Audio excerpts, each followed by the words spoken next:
Morning guys, good morning to Tarapith. তোমরা তখন ব্লগে দেখলে কীভাবে আমরা তারাপীঠ এলাম এবং পুজো টুজো দিলাম, সাইট সিন করলাম। আজকে আমরা চলছি বোলপুর শান্তিনিকেতন ভ্রমণ করতে। চলো শুরু করা যাক আজকের ব্লগ। Good morning. আমরা রুম ছেড়ে বেরিয়ে গেলাম, অটো ধরবো, ধরে যাব রামপুরহাট, অ্যান্ড রামপুরহাট থেকে ট্রেনে যাব বোলপুর। কারণ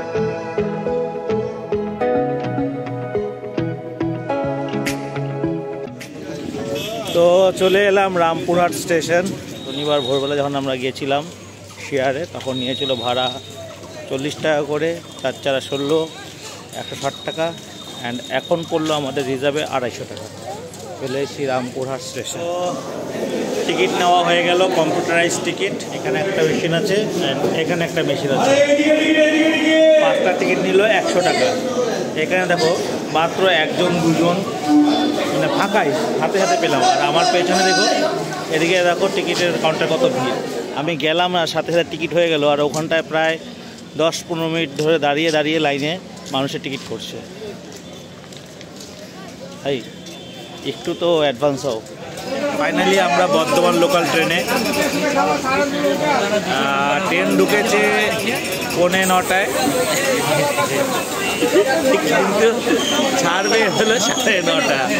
তো আমরা আমাদের সিট পেয়ে গেছি, বসে পড়ছি পাগলিকে নিয়ে, সাথে করে পাগলি।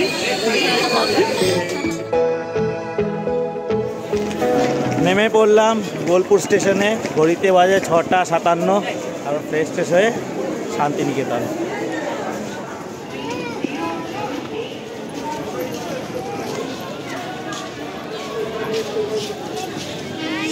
এই দেখো আমার বুনু হারিয়ে গিয়েছে ভিড়ের মধ্যে, এতক্ষণ পর খুঁজে পাওয়া গেছে। তো এই যে একটা মিউজিয়াম, গীতাঞ্জলি রেল সংগ্রহ।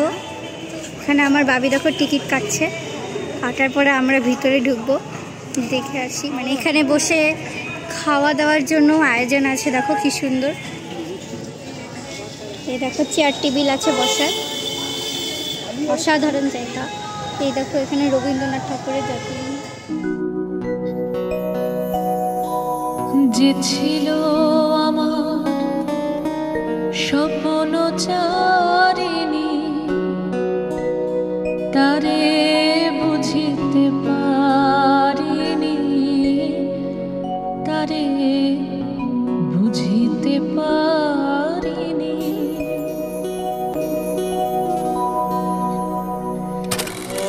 মিউজিয়াম ঘোরা হয়ে গেল। এখান থেকে এই যে টিকিট কাউন্টার, যেখান থেকে আমরা মিউজিয়ামে ঢোকার টিকিট করেছিলাম, মানে অ্যাডাল্ট নিল 30 টাকা করে, আর চাইল্ড হলে 10 বছরের নিচে হলে 10 টাকা করে। এটা হলো তোমার বোলপুর শান্তিনিকেতনে যে স্টেশনের ঠিক অপোজিটে। তো এখান থেকে প্রথমে টিকিট করলাম, ভিতরে ঘুরলাম, অ্যান্ড এখন খাবার টিকিটটাও এখান থেকেই করতে হয়েছে। পেমেন্ট করলাম এখানটায়। আমরা নিচ্ছিল ভেজ চাউমিন, আমাদের নিল হলো 80 টাকা করে। অ্যান্ড এই ভেজ চাউমিনে আমরা এখানটায় টোকনটা দেখানোর পরে এখানটা বসে সেলফ সার্ভিস নিয়ে খেতে হবে। জল খানা টেস্ট আছে।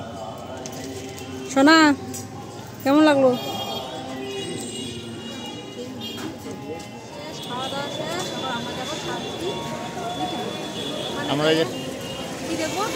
আমরা শান্তিনিকেতন যাব, গিয়ে ওখানে সাইট সিন করবো। যেসব জায়গাগুলো আছে ঘোরা শান্তিনিকেতন প্লাস আশেপাশে, প্লাস মার 51 ফিটের 1 ফিট ওখানটায় আছে, সেটাও দেখে খাওয়া দাওয়া হয়েছে। আমাদের টোটো চলে আসছে, আমরা এখন বেরিয়ে যাবো।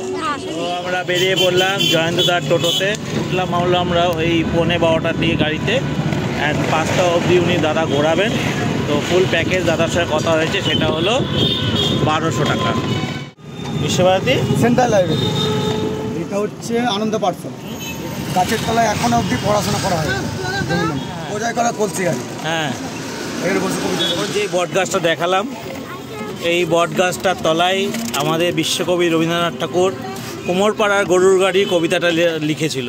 এখন আমরা ঢুকছি শান্তিনিকেতনে, ভিতরটা ঘুরে দেখছেন। এটা তাল গাছকে কেন্দ্র করে তৈরি হয়েছে। এই বাড়িটার নাম হচ্ছে তালধ্বজ। ধ্বজ কথা হচ্ছে পতাকা। তাল গাছটা এই বাড়ির মাঝখানে পতাকার ন্যায় দাঁড়িয়ে আছে। এই বাড়িতে থাকতেন রবীন্দ্রনাথের সময়ের একজন বাংলার শিক্ষক, নাম হচ্ছে তেজেশচন্দ্র সেন। উনি কুঠি বাড়িতে থাকতে ভালোবাসতেন, ও রবীন্দ্রনাথ ওনাকে এই বাড়িতে থাকতেইছিলেন। আর এই কুঠি বাড়ি এবং তেজেশচন্দ্র সেনকে নিয়ে রবীন্দ্রনাথ ওনার বনবাণী কাব্যগ্রন্থে কুঠিরবাসী বলে একটা দীর্ঘ কবিতা লিখেছিলেন। এটা হচ্ছে ব্রাহ্ম উপাসনা মন্দির বা কাঁচের ঘর। পুরো বাড়িটা বেলজিয়াম কাঁচের তৈরি। এটি তৈরি করেছিলেন মহর্ষি দেবেন্দ্রনাথের জ্যেষ্ঠ পুত্র দ্বিজেন্দ্রনাথ ঠাকুর, রবীন্দ্রনাথের বড় দাদা। 1890 সালে ভিত্তিপ্রস্তর স্থাপন হয়। 1893 সাল থেকে এখানে ব্রাহ্ম ধর্মের উপাসনাটা হয়ে আসছে। ব্রাহ্ম উপাসনা হলো নিরাকার ঈশ্বর আরাধনা। ভিতর ঈশ্বরের কোনো মূর্তি বা ছবি নাই, এখানে কোনো মূর্তি পূজা হয় না। প্রত্যেক বুধবার সকালে এই মন্দিরের চারদিকে 16টা দরজা এবং গেটগুলো খুলে দেওয়া হয়। এখানকার ছাত্রছাত্রী, শিক্ষক, কর্মী যারা ব্রাহ্ম উপাসনায় যোগদান ইচ্ছুক থাকেন তারা বুধবার সকালে সাদা পোশাক পরে এখানে ব্রাহ্ম উপাসনায় যোগদান করেন। ওই সময় যদি কোনো বাইরের অতিথি বা দর্শক এসে মনে করেন যে ব্রাহ্ম উপাসনায় যোগদান করবেন, কোনো বাধা নেই। জাতি, ধর্ম, বর্ণ নির্বিশেষে সকলে ঢুকতে পারেন, তবে এখানে আসতে গেলে সাদা পোশাক আসতে হবে। এটা হচ্ছে 1863 সালে রবীন্দ্রনাথের বাবা মহর্ষি দেবেন্দ্রনাথ ঠাকুর প্রথম এখানে 20 বিঘে জায়গা কিনেছিলেন। এই 20 বিঘে জায়গার উপরে প্রথম এই বাড়িটা উনি তৈরি করেছিলেন।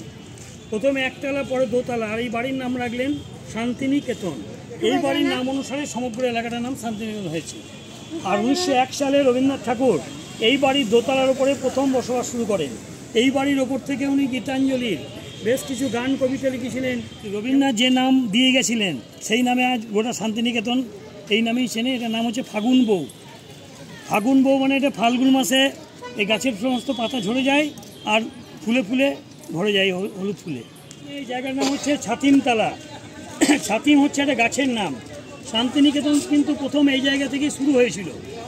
1862 সালে রবীন্দ্রনাথের বাবা মহর্ষি দেবেন্দ্রনাথ ঠাকুর একবার কলকাতা থেকে নৌকোযোগে ভাগীরথী গঙ্গা হয়ে এখানে গুনুঠিয়ার ঘাটে নেমেছিলেন।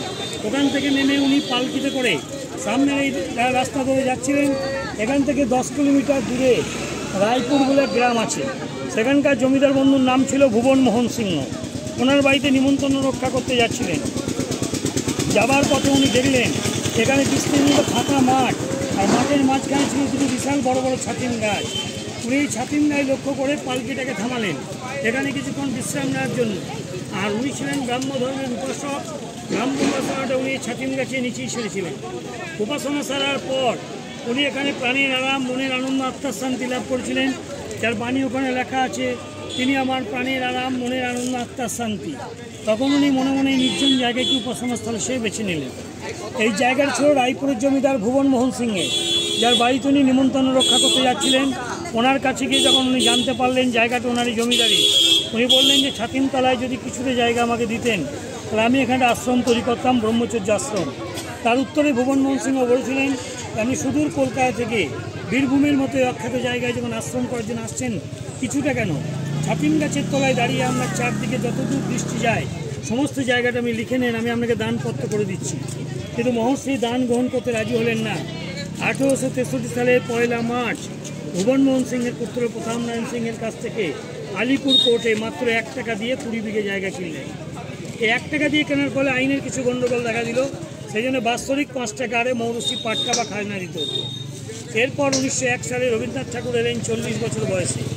মাত্র 5 জন ছাত্র আর 5 জন শিক্ষককে নিয়ে প্রথম ব্রহ্মচর্য বিদ্যালয় উনি ছাতিম গাছের নিচে শুরু করেছিলেন। 5 জন ছাত্রের একজন ছিলেন রবীন্দ্রনাথেরই বড় ছেলে রথীন্দ্রনাথ ঠাকুর, আর রবীন্দ্রনাথ নিজে একজন ছিলেন বাংলার শিক্ষক। গাছ দুটো মারা গেছে, একটা 1960, একটা 1993। আবার 1993 সালে বিশ্বভারতীর পক্ষ থেকে দুটো ছাতিমের চারা লাগানো হয়েছে।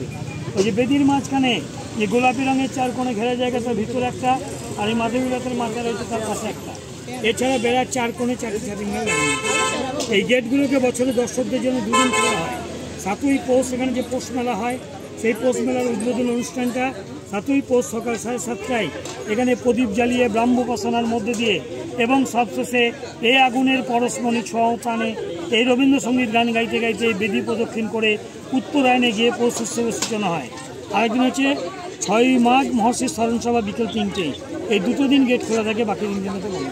এর ভিতরে আছে রবীন্দ্রনাথের শেষ জীবনের 5টা বাড়ি। বাড়িগুলোর নাম হচ্ছে উদয়ন, কোণার্ক, শ্যামলী, পুনশ্চ, উদিচি। আর কোণার্ক বাড়ির কাছে আছে রবীন্দ্রনাথের অস্টিন কোম্পানির 4 চাকা গাড়ি। আর বাঁ দিকে ওটা হচ্ছে মিউজিয়াম, ওখানে রবীন্দ্রনাথের ব্যবহার করা জিনিস, লেখার মুখ, পাণ্ডুলিপি, দেশ বিদেশের উপহার, নোবেলের রেপ্লিকা, এগুলো সব এখান থেকে দেখতে চান।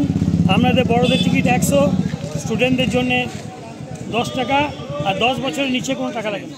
এখানে বিভিন্ন সময় আর্টের প্রদর্শনী হয়, যখন প্রদর্শনী চলে তখন সকলকে ঢুকতে দেয়। এমনি কিন্তু শনি রবি এমনি বন্ধ। আর এটা কলাভবন অফিস আছে, এটা 1961 সালে তৈরি নাট্যঘর। এখানে বিশ্বভারতী নাটক বা সাংস্কৃতিক অনুষ্ঠান, বিশেষ করে বর্ষাকালে বা শীতকালে যেগুলো হয় হল ঘরের মধ্যে হয়। বরফের দেশে যে ঘর দেখে যায়, বরফ কেটে যে এক্সকিমোরা যে ঘর তৈরি করে, ইট দিয়ে তৈরি করে দেখিয়েছে যে এগুলো ঘর কেমন হয় সেটা দেখানোর জন্য এটা মডেল করে তারা দেখিয়েছে। হনুমান গাইস বসে আছে কত সুন্দর মানুষের মতো। এই স্ট্যাচুটা বিখ্যাত শিল্পী রামকিঙ্কর বেজ 1938 সালে তৈরি করেছেন।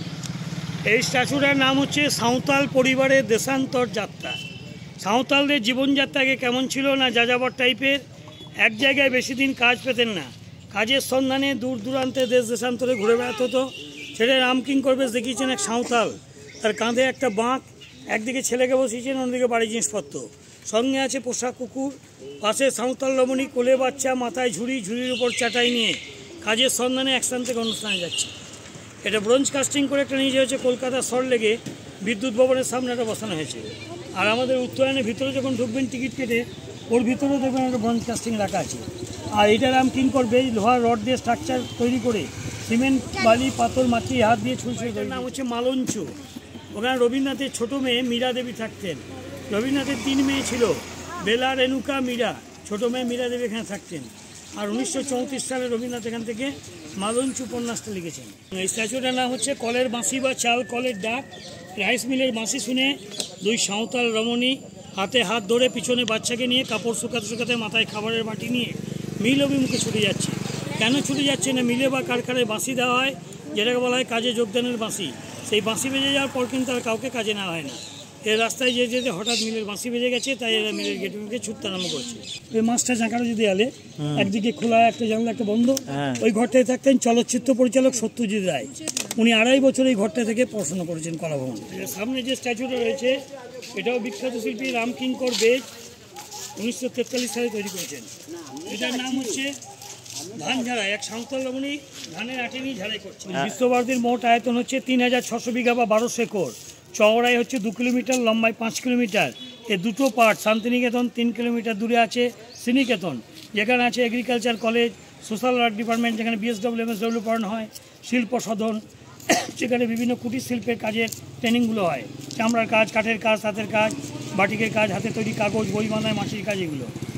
আর এখানকার টোটাল ছাত্রছাত্রীর সংখ্যা প্রায় 15,000, শিক্ষক আছেন 800, স্থায়ী কর্মী 1200 এবং অস্থায়ী বা কন্ট্রাক্ট ভিত্তিতে আরও 600।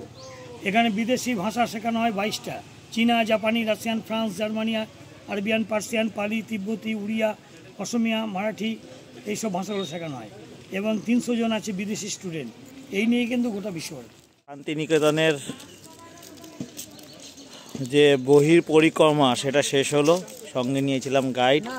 দাদা আমাদের খুব সুন্দরভাবে বোঝালেন এবং উনি 200 টাকা চেয়েছিলেন, তো আমি বার্গেনিং করে 150 টাকা করেছিলাম এবং 150 টাকাতে উনি রাজি হলেন এবং তিনি আমাদের ঘুরে সব কিছু দেখালেন। অ্যান্ড এখন আমরা যাওয়ার ইচ্ছা আছে মিউজিয়াম। দেখি আমার মাতাশ্রী কী বলে, উনি পারমিশন দিলে তবে মিউজিয়ামে ঢুকবো, নচেত এখান থেকে রানা। আম পাতা খাচ্ছিস?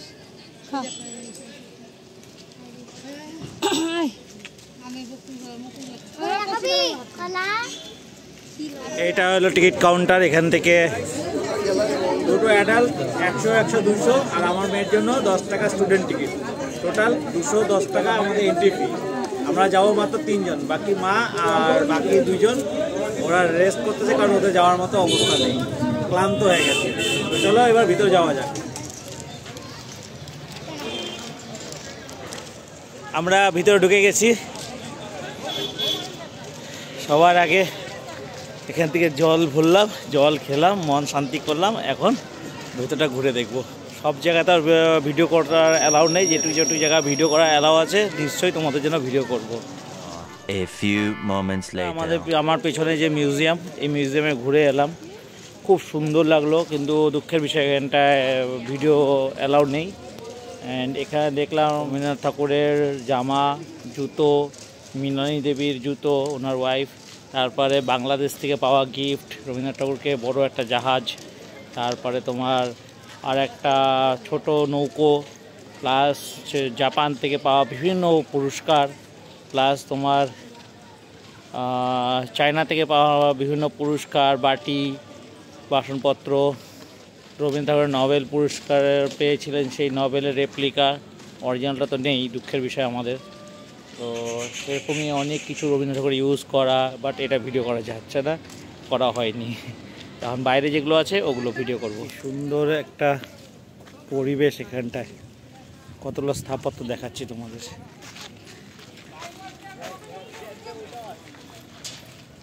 এইটা রবি কিঙ্করের যে স্থাপত্যটা আমরা কিছুক্ষণ আগে দেখলাম, আমাদের গাইডবাবু বললেন ওটারই একটা রেপ্লিকা। এখানটা দেখো রবীন্দ্রনাথ ঠাকুরের একটা বাড়ি, এখানটা ওনার 5টা বাড়ি আছে, তার মধ্যে প্রথম বাড়ি হলো এটা। এই সেই গাড়ি যেটা রবীন্দ্রনাথ ঠাকুর চালাতেন। মিমি দেখো একটু, এই সেই গাড়ি যেটা রবীন্দ্রনাথ ঠাকুর ব্যবহার করতেন। তো এই দেখো প্রথম বাড়ি এবং প্রথম গাড়ি রবীন্দ্রনাথ ঠাকুরের আমাদের দেখা হয়ে গেল। আমরা যাচ্ছি নেক্সট বাড়ি দেখতে।